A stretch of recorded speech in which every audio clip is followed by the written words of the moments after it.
नमस्कार मित्रांनो, स्वागत आहे तुमचे आपले यूट्यूब चॅनल आर के मराठी स्टोरीजवरती. जर अजूनपर्यंत तुम्ही आपल्या चॅनलला सबस्क्राईब केले नसेल तर लगेच करा. या चॅनलवरती तुम्हाला नवीन नवीन भूतांच्या गोष्टी ऐकायला मिळतील. तर मित्रांनो, पुढील गोष्टीचे नाव आहे बैल. तर ही गोष्ट मला माझ्या एका काकांनी सांगितली. तर ते मूळचे राहणारे सांगली येथे होते आणि त्यांचे बालपण तिथेच गेले होते.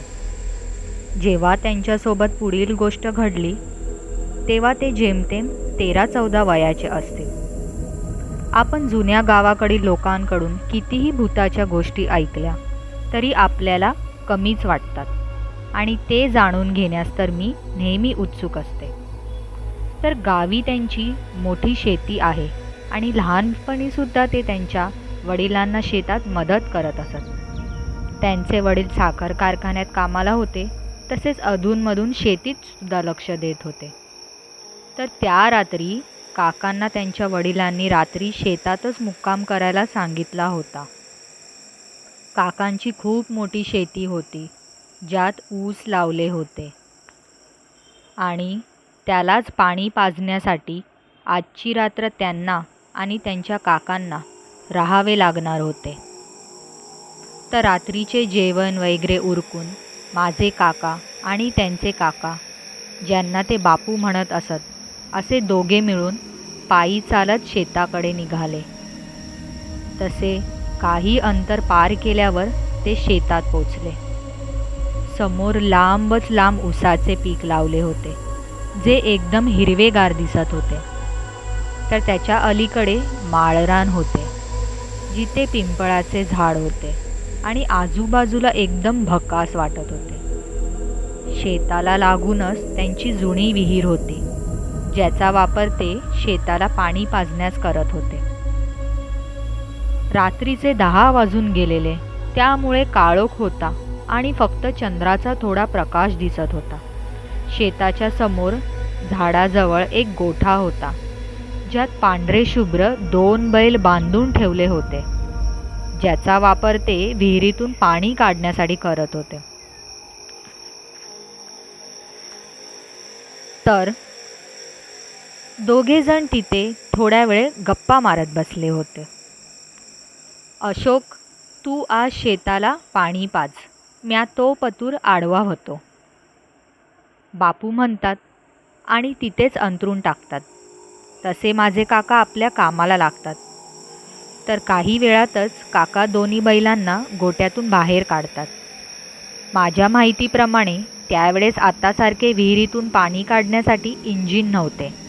त्यात विहिरीत थोडा गाळसुद्धा साचला होता, त्यामुळे ते मोट वापरत होते, जे मोठ्या लाकडाच्या साहाय्याने दोन्ही बैलाला बांधलेले असायचे आणि विहिरीच्या वर एक गोलाकार चक्रप्रमाणे बांधलेले होते, ज्याला भरपूर पत्र्याची आयताकृती बादल्या लावल्या होत्या.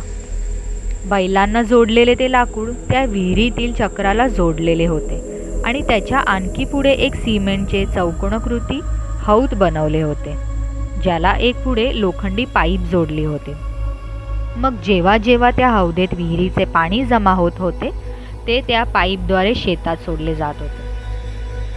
तर मित्रांनो, अशा प्रकारे काका त्यांचं काम सुरू करतात.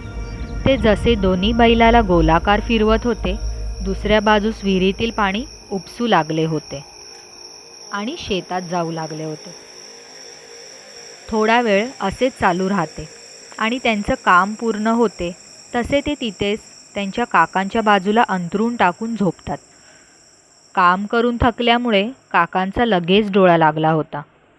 शेतात चंद्राच्या शीतल प्रकाशात चांदण्या बघत झोपण्यात एक वेगळीच मजा असते, जी आपल्यासारख्या शहरात वाढलेल्या पिढीला नाही समजणार. चोहो बाजूस रात्रीची भयान शांतता होती आणि फक्त रातकिड्याचा आवाज येत होता. काका गोधडी घेऊन झोपलेले. नुकताच त्यांचा डोळा लागला होता तसा त्यांना कसला तरी आवाज येतो, शुकशुक शुकशुक. तसे त्या कुजबुजण्याच्या आवाजाने काका तोंडावरून गोधडी बाजूला करतात आणि समोर बघण्याचा प्रयत्न करतात. तर समोर त्यांना शेताच्या बाजूला झाडाजवळ एक माणूस उभा दिसला, जो काकांना बोलवत होता. दिसायला धिप्पाड, 6 फूट उंच, पांढरे केस आणि त्याने पूर्ण पांढरे कपडे घातले होते. तसे काकांना वाटते ते कदाचित त्यांच्या काकांना बोलवत असतील. बापू, बापू उठा की, ते बघा कोणतरी बोलवते तुम्हानी. काका बापूला हाताने हलवत उठवत होते. तसे बापू डोळे चोळत उठतात. कुठं कोण हाय र? काय सपान बिपान बघतूस वय? बापू डोळे चोळत म्हणतात. अरे बापू, ते काय मोहरं झाडाजवळ बघ की, तो कवापासनं तुलाच हाक मारतोय. काका समोर बघत म्हणतात. अरे कुठं कोण हाय? कोणच दिसत नाही मला. झोप की गपचूप. बापू त्यांना एक फटका मारतात आणि डोक्यावर चादर घेऊन परत झोपतात. तसे काकांना नवल वाटते आणि ते सुद्धा पुन्हा डोक्यावर गोधडी घेऊन झोपतात. पण त्यांना झोप काय लागत नव्हती, म्हणून ते हळूच गोधडीतून तोंड बाहेर काढून डोकावतात आणि पाहतात तर तो माणूस अजूनही तिथेच उभा होता आणि आता हाताने इशारे करून काकांना बोलवत होता. आता मात्र काकांची चांगलीच घाबरगुंडी उडते. ते पुन्हा डोक्यावर गोधडी घेतात. भीतीने त्यांची अवस्था खराब झालेली. त्यांना काय करावे तेच समजत नव्हते. तसे काही वेळात त्यांना वाटले तो माणूस गेला असेल, म्हणून ते डोक्यावरून गोधडी बाजूला करतात आणि समोर पाहतात तर त्यांचे डोळे पांढरे होतात. त्या माणसाची उंची आता दुप्पट झाली होती, जो 6 फूटवरून 12 फूट दिसू लागला होता आणि त्याचा चेहरासुद्धा पांढरा फटक पडला होता. तशी आता काकांची बोबडीच वळते. तो माणूस अजूनही एकटक काकांकडेच पाहत होता. बापू उठा की बापू, मला भ्या वाटायलंय. काका बापूला हलवून किती उठवत होते, पण ते गार घोरत झोपले होते. तसे काका आता देवाचा धावा करत होते. ती आकृती आता पुढे पुढे येत होती, तशी त्याची उंची वाढत चालली होती. तो माणूस पुढे येणार तसे काकांच्या बाजूलाच त्या बैलाचा गोटा होता. त्या 2 बैलाला पाहून आता मात्र तो माणूस अदृश्य होतो.